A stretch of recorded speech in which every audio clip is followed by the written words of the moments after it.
Hi friends, welcome back to my channel கதையும் நானும். நம்ம சேனலில் இப்போ ஸ்டோரி டெல்லிங் கான்டெஸ்ட் நடந்துகிட்ருக்கு ஃப்ரெண்ட்ஸ். கதை சொல்லும் போட்டியில் நிறைய குழந்தைங்க பார்ட்டிசிபேட் பண்ணியிருக்காங்க. ஸோ அவங்களோட கதையெல்லாம் கேளுங்க. பிடிச்ச கதைக்கு வாக்களிக்க மறந்துடாதீங்க. உங்களோட வாக்குகளை நீங்கள் லைக் மூலியமாக கொடுங்க, குழந்தைகளுக்கு என்கரேஜ் பண்ணுங்கள். ஓகே, வாங்க கதைக்குள்ளே போகலாம். ஹாய் ஃப்ரெண்ட்ஸ், என் பேர் தான் பிரதிஷ்டி. இன்றைக்கி நான் உங்களுக்கு ஸ்டோரி சொல்ல போகிறேன். பனைமலை பயணம். அடர்ந்த காட்டில் நரி, மான், ஓநாய், பரிகுதிரை இது நாலும் பெஸ்ட் ஃப்ரெண்ட்ஸாக ஜாலியாக இருந்துதான். சிறுத்தை ஒன்று பனைமலையில் அதோட ஃப்ரெண்ட்ஸ் கூட ஜாலியாக வாழ்ந்து வந்துதான். அப்போ சிறுத்தை காட்டுக்கு நண்பர்களா, எங்களோட பனைமலை காட்டுல ஒரு திருவிழா இருக்கு, இங்க எல்லாரும் அவசியமா வந்துடணும்னு சொல்லிச்சான்.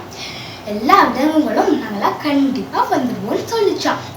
எல்லாரும் போட் எடுத்துக்கின்னு ஜாலியா ஏழை ஐலசான் பாடிக்கினே போனாங்களா. அப்ப கொஞ்ச நேரம் பார்த்தா காற்றோட வேகம் ஃபாஸ்டா அடிச்சுதான், நீளம் ஃபாஸ்டா போச்சான். போட்டு ஒரு பக்கம் சாயுதம், எல்லாரும் பயந்தே போயிட்டாங்களா. அப்ப முதலையார் வந்தாங்க. டே பசங்களா, எங்க போறீங்க அப்படின்னு கேட்டாங்களா. நரி சொல்லிச்சான், நாங்க எல்லாரும் பனைமலைக்கு திருவிழாக்கு போறோம்னு சொல்லிச்சான்.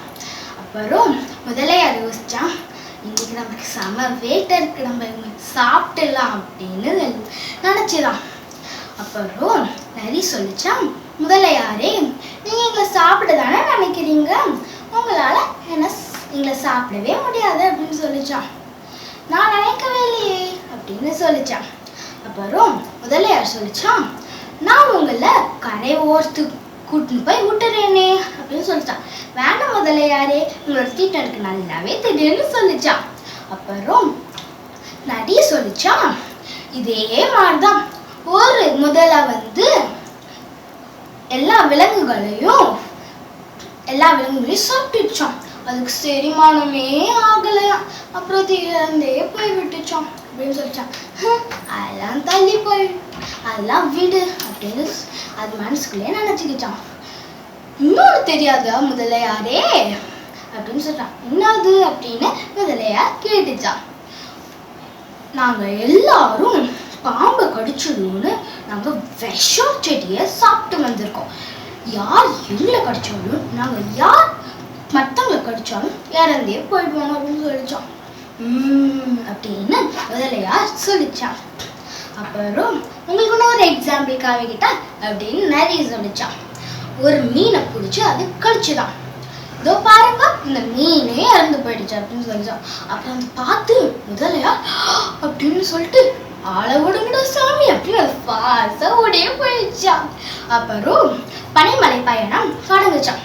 ஆற்றோட வேகம் குறைஞ்சுதான், காத்தோட வேகம் குறைஞ்சுதான். அங்கே எல்லாரும் ஏழையில ஐலசா ஜாலியா பாடிக்கினே போனாங்களாம். அப்புறம் அவங்க திருவிழாக்கு போய் அடைஞ்சிட்டாங்களாம். அவங்க எல்லாரும் நரியோட புத்திசாலியத்தை பத்தி எல்லாரும் சந்தோஷப்பட்டு எல்லாரும் பாராட்டினாங்களாம். அப்புறம் அவங்க எல்லாரும் ஜாலியா சந்தோஷமா திருவிழாவை கொண்டாடினாங்களாம். தேங்க்யூ. என்னோட வீடியோ உங்களுக்கு ரொம்ப பிடிச்சிருந்ததுன்னா ப்ளீஸ் லைக் பண்ணுங்க. தேங்க்யூ. இந்த ஸ்டோரி உங்களுக்கு பிடிச்சிருந்துச்சுன்னா லைக் பண்ணுங்க, உங்க ஃப்ரெண்ட்ஸ் எல்லாருக்கும் ஷேர் பண்ணுங்க. புதுசாக சேனலுக்கு வந்திருக்கிறவங்க மறக்காமல் சேனலுக்கு சப்ஸ்கிரைப் பண்ணுங்கள் ஃப்ரெண்ட்ஸ்.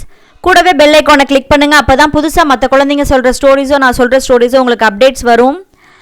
ஸோ உங்களை வேறொரு ஸ்டோரியில் மீட் பண்ணுறேன். அன்டில் தென் பாய் ஃப்ரம் கதையும் நானும். பாய்.